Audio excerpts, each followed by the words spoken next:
Hi, I'm Steve Clemons, and I have a question. Is there a connection between the shooting of Jacob Blake in Kenosha, Wall Street capitalism, and excessive military spending? My guest today says there is. Let's get to the bottom line.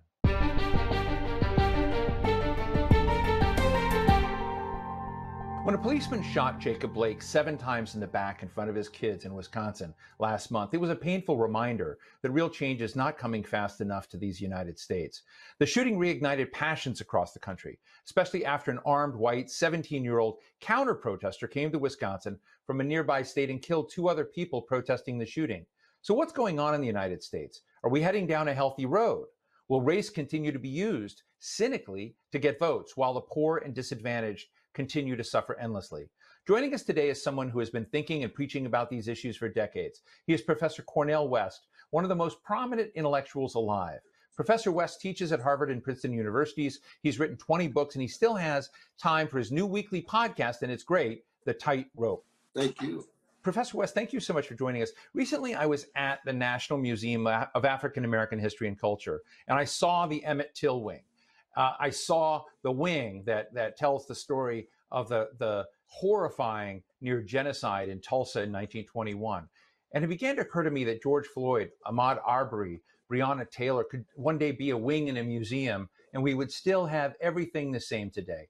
So let me just ask you bluntly, is this an inflection point to you, or do you think that this is just history, going to continue on as it always has? Well, it's certainly a moment of change. The question is whether it's going to be change that tilts toward poor and working people, or whether it will be a change that just reconsolidates elite rule, moving in much more neo-fascist ways. But let me say this, Brother Steve, in tribute to you and the work you've done with the legendary Chalmers H. Johnson, one of the great scholars of the American Empire, that much of American public discourse and most American intellectuals are disarmed at this moment because we have never taken seriously what it means to examine America as an empire and the ways in which America as an empire allows us to understand the relation between white supremacy, let's say like a George Floyd being lynched, and Wall Street and corporate elites and the military-industrial complex and the empirical tentacles of the United States around the world with the 800 military units, a military budget that is more than the next 9 countries combined. So what happens is that even when you think of the museum, the museum is just so Amerocentric, with no connection of the ways in which predatory capitalism and imperial subordination abroad, tied to geopolitics and tied to natural resources like oil in the Middle East, for example, are connected to white supremacist practices at home. And so as the American empire continues to decline, as it moves toward its collapse, as it were, we don't have the intellectual weaponry required to understand what is really going on. Now, William Appleton Williams and Bernard de Volto, these back in the 30s and the 50s, and Chomsky today, and of course W.B. Du Bois and Sylvia Wynter and her brilliance and genius from the vantage point of Jamaica and Stanford University provide some intellectual weaponry, but for the most part, the orientation of our public discussion, the orientation of the curriculum in our universities do not understand the United States as empire. That's why we can get Barack Obama always talking about the democratic deficit or talking about the founding of America and can't say a mumbling word about indigenous peoples, because there's a difference between understanding America as a settler colonial enterprise that moved from 13 states to 48 and then 50 as imperial expansion, as opposed to America as a democratic experiment that left out black people, and all we need to do is include black people. America becomes another, that grand city on the hill, that beacon of liberty. No, even if white supremacy were to disappear, America would still be an unjust society, because the capitalist processes are such that the levels of poverty would be still there, that the asymmetric relation of power at the workplace would still be there. The military units around the world would still be there. So we have to have a conception that Martin King taught us. And of course, the great W.B. Du Bois is the scholar that does bring all of this together. But he taught us what justice is indivisible. I know you don't look at the Trump-Biden standoff and choice as being the right choice, but does this create the ingredients where finally this country could change? Or do you feel as if we're going to still be hollowing out people, still maintaining racism to kind of keep our global sprawl, if you will?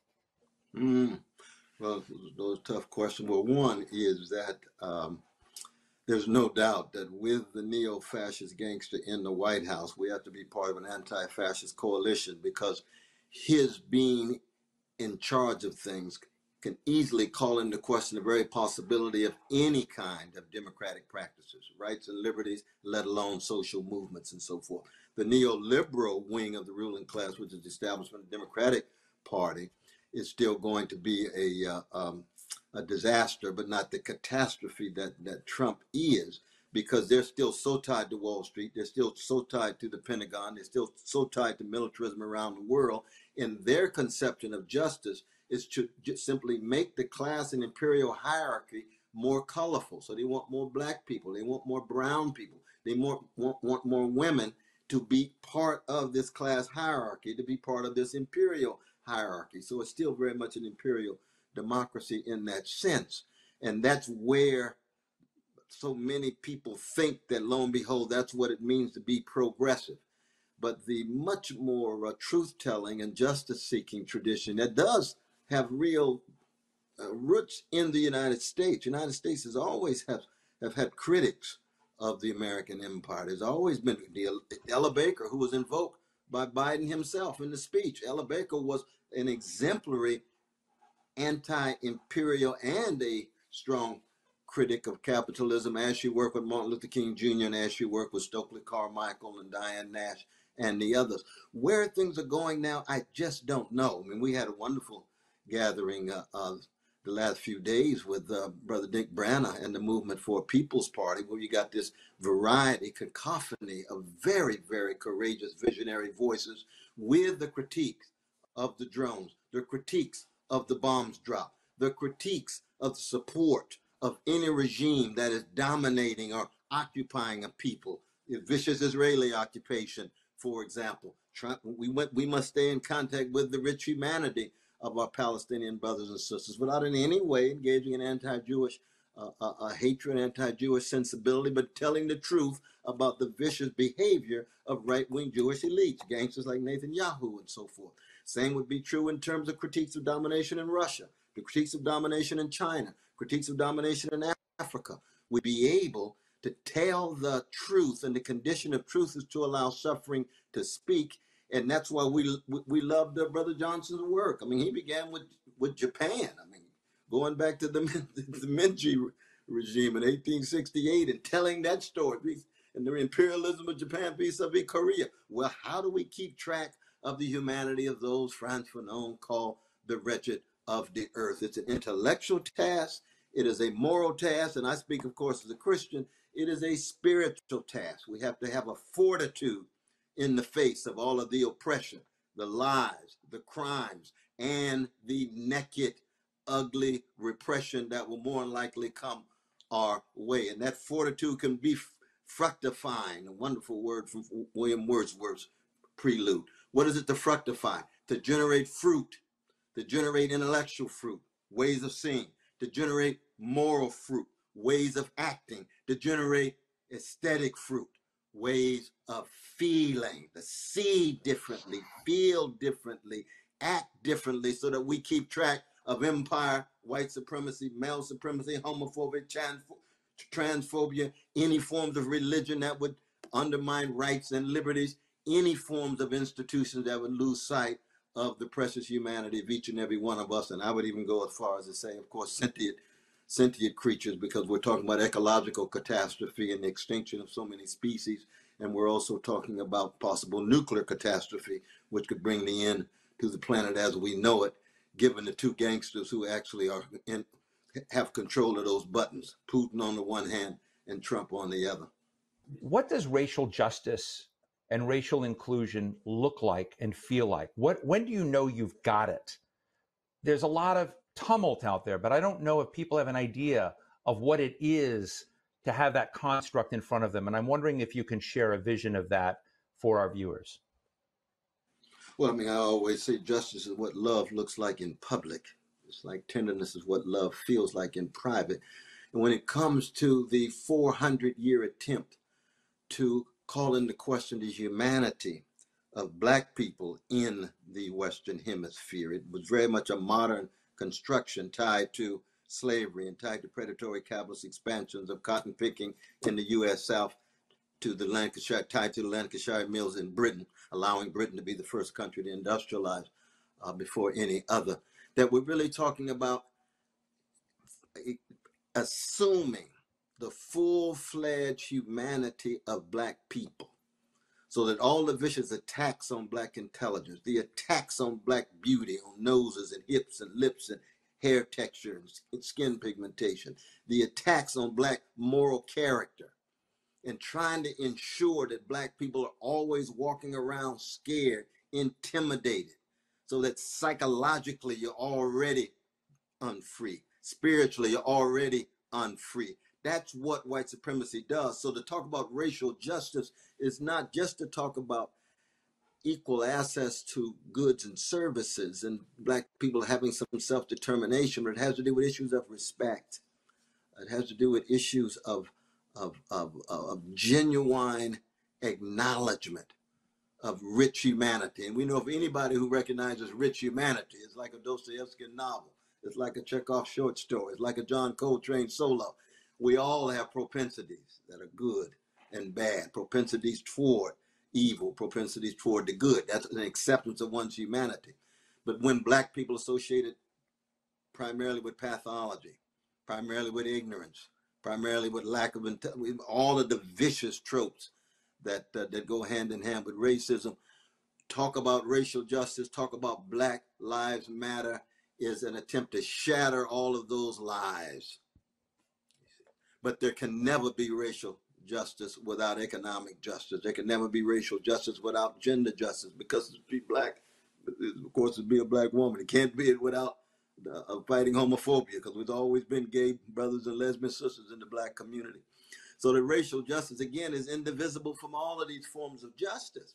And you're right. I mean, for me, in my own rather parochial way, I acknowledge that my own particular kind of Christianity is deeply rooted in how I was raised and what I read and so forth and so on. But I really do believe that Hebrew scripture was a kind of moral revolution in the species in terms of defining what it means to be human is to spread hesed, steadfast love and loving kindness to the orphan, the widow, the fatherless, and motherless. It's not Alexander the Great.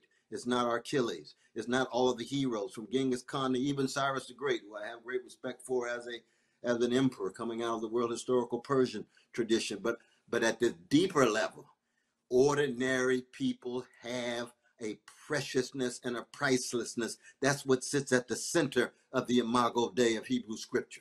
And then Jesus, Muhammad come right out of that prophetic Judaic tradition. And that's where I locate, that's where I situate myself. But also, the Socratic legacy of Athens means a lot to me. The questioning, the constant questioning, the need for doubt, the need to wrestle with perplexity, not just curiosity. The perplexity of King Lear at the end of that classic by Shakespeare, the howl, he's howling. Why? Because he's overwhelmed. His world is shattered, but that's profoundly human. It's like Bob Marley's The Wailers. They're not whining. The Wailers, they're wailing. Why? Because of the suffering, the misery. How do you get a handle on it so that they neither have the last word, neither the misery nor the suffering, just like in Lear, will despair have the last word? That wonderful, wonderful issue that you see shot through Shakespeare's magnificent corpus. These are the kind of questions, it seems to me, that are very important these days, because we're living in a moment of neo-fascism escalating and despair intensifying. And we have to be able to work through the despair like a brook of fire, like what Marx said about Feuerbach, the brook of fire through which we all must pass in order to become more fortitude, and to have more fortitude, to be more ready, to be more willing to think, feel, see, fight, laugh, organize, and live and die. Dr. West, that's a wonderful depiction of soul and purpose, and I appreciate it. I know that you have not endorsed Joe Biden, but I know that you have said that's one path to stopping Donald Trump. But do you see anything in the wreckage of that time that gives you hope that Biden may actually be more willing to work on this class and economic justice piece of the democracy puzzle than you give him credit for? Well, I appreciate that question, Brother Steve. I just don't know. I mean, people change. No one would have thought that a white supremacist like Lyndon Baines Johnson would be the major presidential force for black progress in the 1960s. People do change. The evidence for Biden doesn't look good. Evidence that Biden tends to be someone who just moves with the whispers of others. You know, the crime bill, the architect of the leading, most massive mass incarceration regime in the modern world, targeting poor people, especially black youth. The same would be true with the war, the Iraq, the killing of 500,000 precious brothers and sisters in Iraq with no apology whatsoever. I mean, these are real crimes against humanity, it seems to me. And he's not the only politician. Politicians across the board were complicitous in Congress in Washington, D.C. at that time. But he might change. I mean, I do believe people can change. I just can't make a progressive project on his changing. That's why I vote for him as an anti-fascist vote. I stand with Noam Chomsky. I stand with Angela Davis. I stand with my brother Bob Avakian and Carl Dix. I stand with a whole host of leftists and progressives who have anti-fascist orientation. But I respect the Paul Streets and the Chris Hedges and the Glenn Fords and the Margaret Kimberleys and the Jumo Barakas, who are very critical of any vote for Biden. They're still my comrades. We just disagree strategically on that. But who knows? I mean, it could be that the escalating people in the streets, the pressure from the streets, does make Biden more and more LBJ-like at this time. It's hard to say. Will Sister Kamala Harris also be pushed? It's hard to say. Her record is not in any way encouraging in this regard. She seems to be very much like Biden. She is a garden variety politician. She will do what is necessary in order to win the next election and in order to win the applause of the centrists and the moderates, and especially the donors and the benefactors who provide the money. I do think the Democratic Party is just so colonized by Wall Street and big money and big donors and the big lobbyists from AIPAC, for example. You got a number of folk in the Democratic Party who know that the treatment of our brothers and sisters on the West Bank and in Gaza is crimes against humanity, but they don't have the courage, they don't have the backbone to speak out against it. They'll be viewed as anti-Semitic. They'll be viewed as anti-Jewish. And it's just not the case. But that's lobby. That's lobby money. Thank God we've got all these young Jewish brothers and sisters who are now joining hands with many of the Palestinians and many of us in terms of calling for justice. But we want to make sure, of course, that all of us are accountable. Palestinians, Jews, across the board, in terms of truth, in terms of justice. No revenge, no hatred. We have to bring critique to bear no matter what. But we're focusing on the suffering and the misery. Will Biden be open to that kind of move? I doubt it, but you never know. I don't believe in dictating people's behavior, though, brother. No, we human beings, we are mysterious, unpredictable disasters and possible wonders at the same time. As people watch the violence in Portland, as they worry about what's going on in cities, how do we get it right, Dr. West? Well, I tell you, that's another wonderful question, though, brother. You know the great poet T.S. Eliot, who been given his artistic genius, had his own reactionary politics, too much anti-Jewish element in him, but his genius is undeniable. He wrote 1936, Burnt Norton. He says, we moderns are distracted from distractions by distractions. And so much of American culture, which is a commodified culture, is full of just weapons of mass distraction. And so much of the substantive issues of Pentagon power, Pentagon crimes, Wall Street power, Wall Street crimes, police power, police crimes, wealth inequality. These are the substantive issues, you see. Those are the ones fundamentally that can change people's lives at the deepest level. We in America tend to opt for the distraction. So we end up with the politics of representation, the politics of spectacle. So you get fights over the monuments, you get fights over what you're going to write in your street, Black Lives Matter, and so forth. I agree with so much of those. I would like to see new kinds of symbols. Symbols, in some sense, do matter, but symbols also become distractions from the more fundamental issues. And when those fundamental issues are issues that require people to come together in multiracial solidarity, in multisexual and multinational solidarity, those are the ones that matter, you see. And so I hate to see so much energy spent, let's say in a small town like that, so much energy spent over this intense debate and they come up with resources to put Black Lives Matter right there in the square. And then you look around in the neighborhoods and Black people are still living lives of poverty and misery and ruin and disaster. You still got a mass incarceration system working. You still got decrepit school systems. You still got indecent housing. You don't have access to Medicare, which is the most, I mean, can you imagine any civilized society not allowing its citizens to have access to medical care? But no, we got big pharmaceutical companies and their greed and their interest. You got big private insurance companies and their greed and their interest that don't even allow it. 89% of American citizens want Medicare for all that Brother Bernie was talking about. Democratic Party can't deliver. Republican Party is not thinking about delivering. Why? Because the oligarchs, the plutocrats dictate the destiny of the nation, not the people. So those are much more substantive to me than writing Black Lives Matter in Washington, D.C., or Black Lives Matter in Detroit, and so forth and so on. So people walk around with this sense of fulfillment. Oh, we've got this symbolic victory. And then they still catching hell. I mean, we saw that with the U.S. president, with Brother Barack Obama. Black president, Black attorney general, Black Homeland Security, Black mayors, and they still can't stop the police from killing young Black brothers and sisters. Breonna's still gone. Floyd's still gone. Brother Gardner's still gone. Substantive issues are not being addressed, and the substantive issues have to do with a predatory capitalist system. They have to do with a militarism abroad that takes 53 cents of every discretionary dollar spent in Washington to go to military, and you only have the 47 cent left. And then even there, you got austerity programs and the neoliberals that say we don't have any money, but oh, when it's time to go to war in Afghanistan, when it's time to overthrow the ruler in Libya, gangster that he was, but still has a right to rule without us overthrowing him. And so when dropping the drones on innocent people in Yemen and Somalia and Afghanistan and Pakistan. And so, oh, we got big money for that. When it's time to bail out Wall Street, Federal Reserve doesn't bail out not just Main Street. They could have bailed out community banks.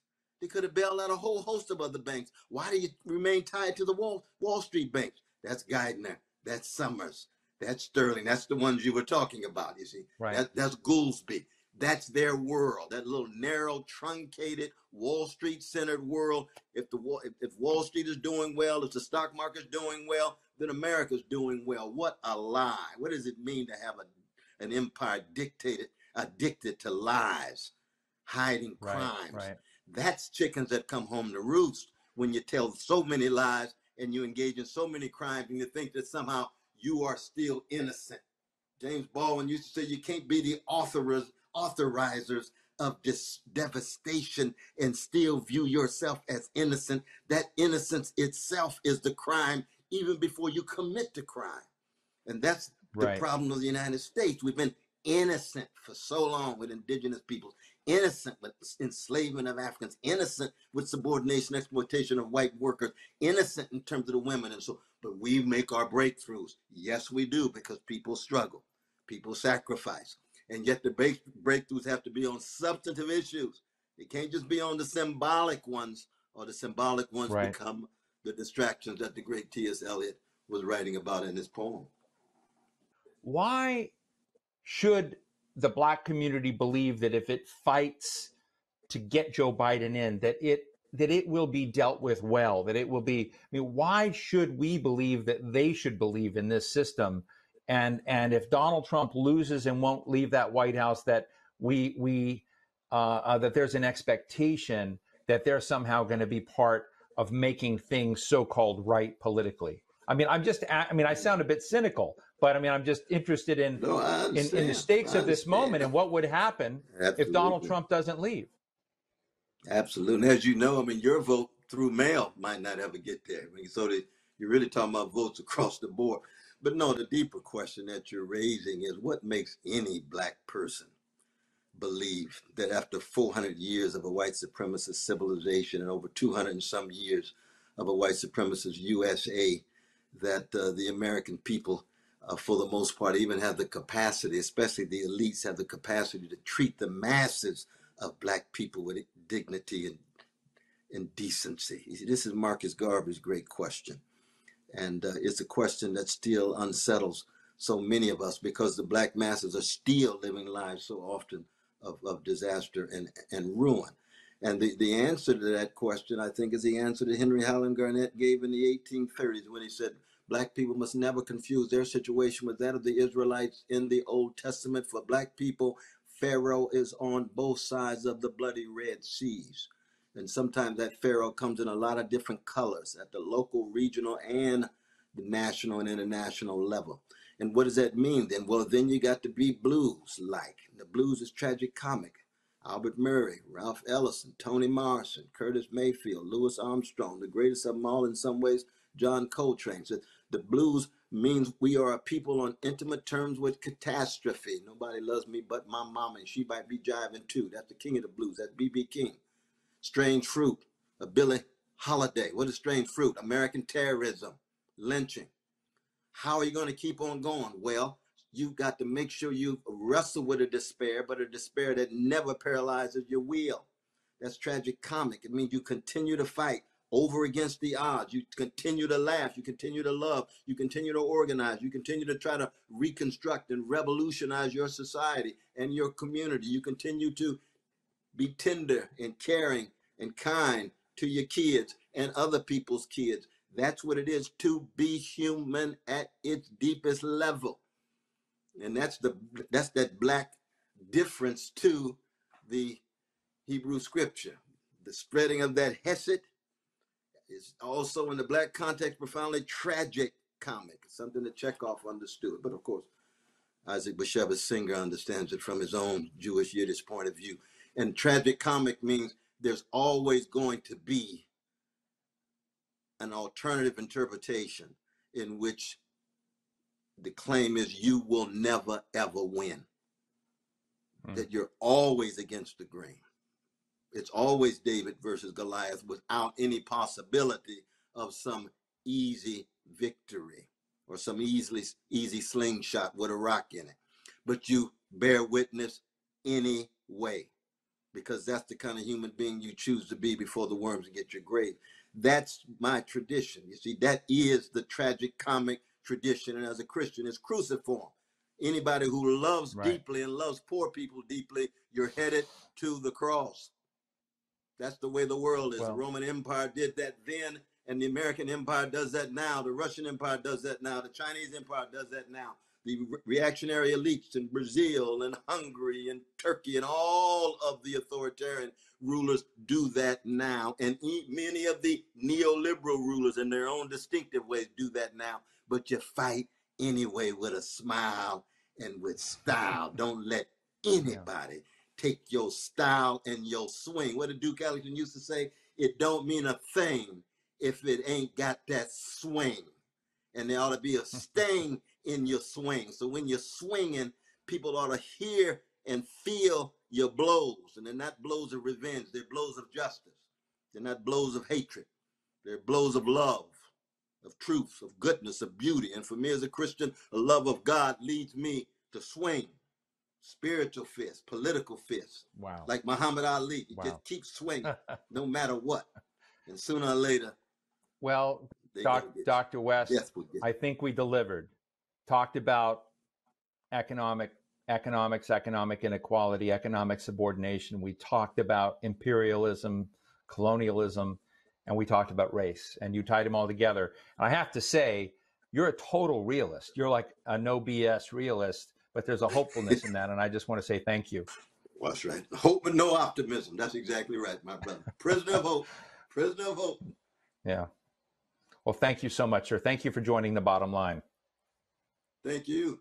Salute you, my brother. So what's the bottom line?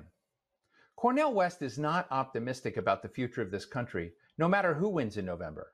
He's right when he says that race will be used as a wedge issue in this election, and he's right when he says that America will do anything to maintain its empire, including hollowing out the economic standing of its own citizens.